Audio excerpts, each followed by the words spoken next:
Hi guys, welcome to the next stage in the Chaos Warhound Titan build series.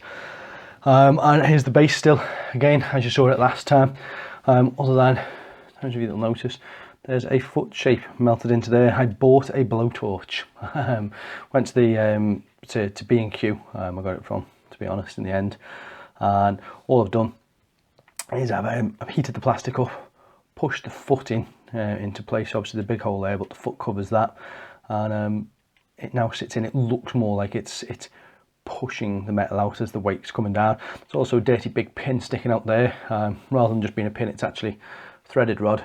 Not threaded for any other reason. It could just be a pin stuck into the wood, but I actually took the suggestion, as I have with a lot of the build for this, from Mike Brent over at Cruro Angelicis, off his Mars or Lucius pattern Warhound.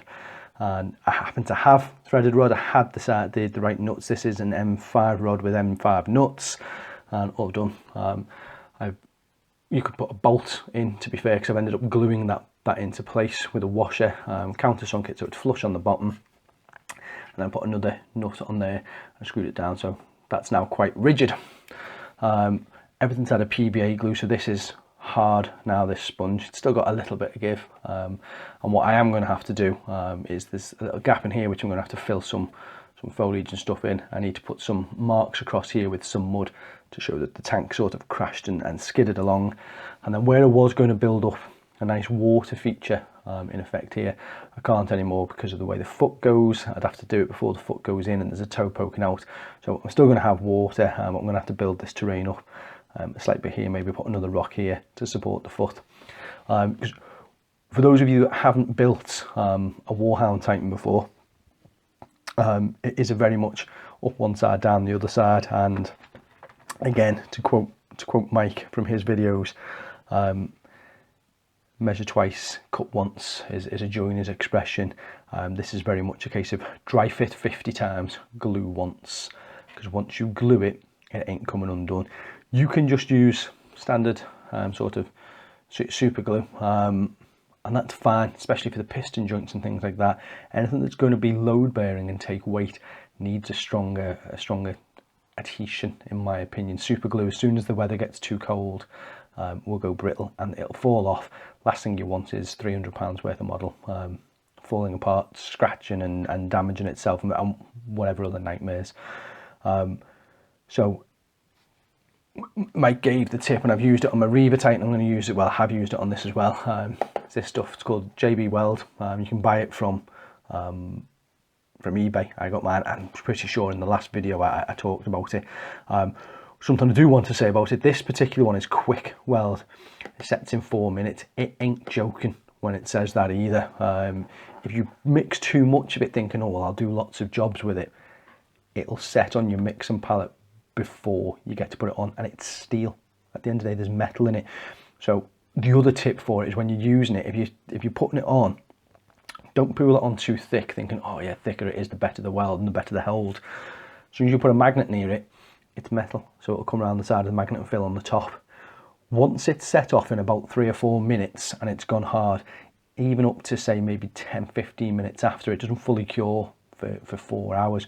Once it's hard and your pieces aren't moving anywhere, any excess that's bled through, I tend to find if you get your sculpting tool, I've got mine to hand, there you go. Get one of your sculpting tools. This is an old one of mine that I've been using, and you can just pick at it on the resin and it'll come off, but it'll break from where you want it to. You can peel it off in effect before it's fully hardened. Anyway, that's enough about JB Weld. You'll all have your own experiences with that. So what else have I been doing? I've stuck the legs together and put all the pistons on, and I've also loaded a magnet. So in here, that's a 20mm magnet, and there's actually 2 of those in there and 2 in the upper torso, which gives a massive pull. And then obviously haven't put the front armour plate on yet because painting wise this is going to be painted separately, but the feet are posed in a particular way to make it stand. All pistons are in place and the toes are in place, and there's a dirty big hole, goes straight up into the lower leg. and that just clips onto there and sits snug into place. So as you can see there now, that fits into the gap there that I've caused. There'll be a slight bit more manipulation when I come to paint it, but it looks now like it's actually pushing the metal, and the strain of the metal underneath it and the heat that's coming out from the Titan is causing this Chimera to warp as it would. And then over on this side, obviously its toes are in several different positions to be flat, and because these are poking off the edge, it won't look right. If I put water around the edge, it'll all look a bit strange.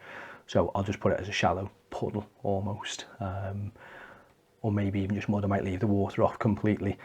And then I need underneath here, it's quite a sizable gap, so I just need to fill something under there to build it up, which is easily doable. And to be fair, I'm going to do that later, and then I'm going to prime the base and start painting that up, because that can be done.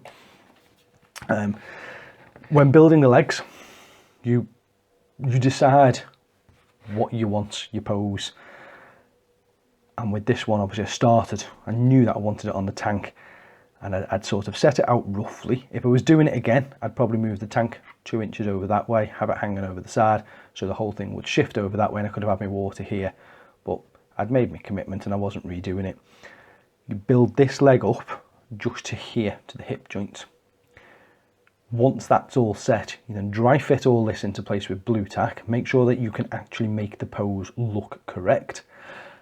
Then what I did was welded the 2 ball joints and the main torso into place, held them in for 5 minutes with a mixture of my hands and clamps, got them to set off, and then worked down this leg, left the foot off just with blue tack again underneath the ball joint. Once all the weld was set on that, it was fine, it was sturdy. I then made the foot. As you're making the foot, guys, the pistons that go in the toes, it is easy to do them as you're putting the toes on. If you glue the toes in and then try to put the pistons in, it causes a bit of a nightmare. That's what I did on this one, not on this one. Bit of a learning curve. But yeah, start up one side and you work your way back down. What this leg does will determine what this leg does. Get yourself a spirit level, and obviously pop it across the top of that magnet. And it doesn't have to be perfectly level, but obviously if it's on like a really crazy angle, everything's going to look a bit wrong, and you've got more topple to it. So get it level and it'll look right, and then you can work on the rest. I'm going to push that back for a second, because what else we've done is we've glued the back pieces together. I've not put the vents on yet because I'm going to paint them separately. But these, again, are welded on. They probably could have been super glued on, but they're big, heavy chunks of resin. I wanted them to get a good hold. You can just see tiny little bleed throughs, which you won't see once it's all sealed, of the JV weld. Another 2 magnets in there, and that now holds on. The pull on that, if I, like literally, when I lift that, it's the whole thing comes up, not just the body. It's not going anywhere, I think it's safe to assume. So that's that on. I've also glued these 2 arm pieces on, because again, this interior detail I can paint whether it's glued on or not, because they're part of the same piece. What I didn't want to do was try and paint these inside bits separately, because they go that way around. And inside there, they're actually a dome shape in there. Underneath there's a hole. I explained in the last one. I put the magnets in, and again, I've just put 20mm magnets in because I had them, to be fair. So I've put them in. That then clicks in. It's quite a snug fit. That goes in there.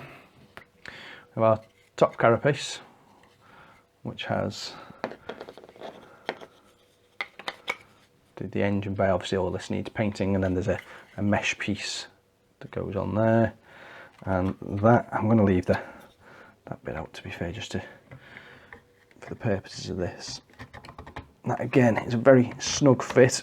Before I actually get around to painting it, I'll make sure that comes out looser. What I don't want is it scraping every single time I go to use it. Now in there you can just about see in here, I've got a 10mm magnet, 2 of them, just to give it a better hold. I didn't want to put a big 20mm in, couldn't fit it on the other side of the head, and you get slip if you put 2 different size magnets. so I just doubled up on the strength. And they're all N52 grade. If you're looking at magnets, whether you're looking at them from my store or whether you're looking at them from anywhere else, eBay or what have you, there are different grades of rare earth neodymium, or however you pronounce it, magnets. N52 is the strongest pull you can get. There's very little difference in price. I'm talking literally pennies difference in price. So always, if you can, spend the money and get the stronger magnets. There's no need to not have it. Head, it's got, again, 2 magnets in the back. I'm not going to magnetize that because it just sits nice anyway. It doesn't need it. Obviously, that sits and glues there. I shouldn't have done that. You should never just click magnets together. You should always slide them onto each other or carefully put them on. But it is what it is. And that's it. That's where I'm up to with them. So let's see if I can tilt this camera up without dropping the whole thing. There we go. That's where he's up to then at the moment. Ready for priming. Now what I do when I'm priming, obviously I've got the gun arms to go on. Oh yeah, I've obviously put magnets onto them. Again, 20mm so that they fit in to those other ones, and I will glue the ball joint into the actual weapon so that when I get the other weapons I can put the same type of magnets on and the weapons are interchangeable rather than the whole arm. But that's kind of obviously how that all fits together. The weapons I'm going to do last, because I might buy the other 2 weapons as well yet and paint them at the same time. They're really simple. Yeah, when I go about priming, a tip that was given to me by, I think it was Clayton Bieber, 33 Clay Dog, is obviously I've washed it, completely degreased it. I can't feel any more residue, but there's bound to be a little bit. So what I'll do with this now is I'll spray a clear lacquer over the whole thing, which is just a lacquer, it's a car lacquer from Halfords if you're in the UK. If you're outside the UK, it's an automotive lacquer. And it'll just put something to give it a bite on, and it holds it. It's got a different kind of compound to it. I'll then spray primer over the lacquer, and again that's Halford's grey primer. Hard to see on grey resin, but because you've got the lacquer on as well and it's got a bit of a shine, you can see where you've done, and it is a slightly different grey. What you'll also notice from that is anywhere that's not cleaned properly, you should see at the priming stage, and you can fix it before you try to put paint on. But it'll be grey primer all over it. The base will be grey primer, and then I'm going to put black. I'm going to airbrush the whole thing or spray the whole thing black, so that I can get all the tone colours up coming up through the earth and the rock. And yeah, that's it. So next time you see him, he'll have paint on him of some description, whether it just be primed. The legs are going to be primed black, grey first, and then I'll go black from there. I don't suggest to anyone that you use, a lot of people, and myself included, use the Vallejo primers to prime their miniatures. Don't prime your Forge World resin with the polyurethane. It just doesn't adhere properly. The automotive stuff, it's £7.99 for a huge big rattle can of it from Halfords, and it is good stuff. There are other primers out there, even cheaper ones from Wilkinson's and bargain shops and that. I don't know how good they are. I've always used the Halford stuff, and it's not let me down. If you put GW primer, the Chaos Black primer, straight onto this, it won't always work. It'll depend how well you've cleaned it. So it's expensive, their stuff. Again, that's just my suggestions. But yeah, that's it, guys. We're nearly up to 15 minutes here. Hope you like what you've seen so far. So that's the pose that he's going to have. It weighs a lot, and he's really starting to take shape and come together. So I've got a bit more to do on the base, and next time you see him, there'll definitely be paint on. Painting the insides first, mask them off, and then I'll show you videos of stage by stage how I'm going to paint him up in my Death Guard scheme. Thanks for watching, guys, and I'll see you in the next one.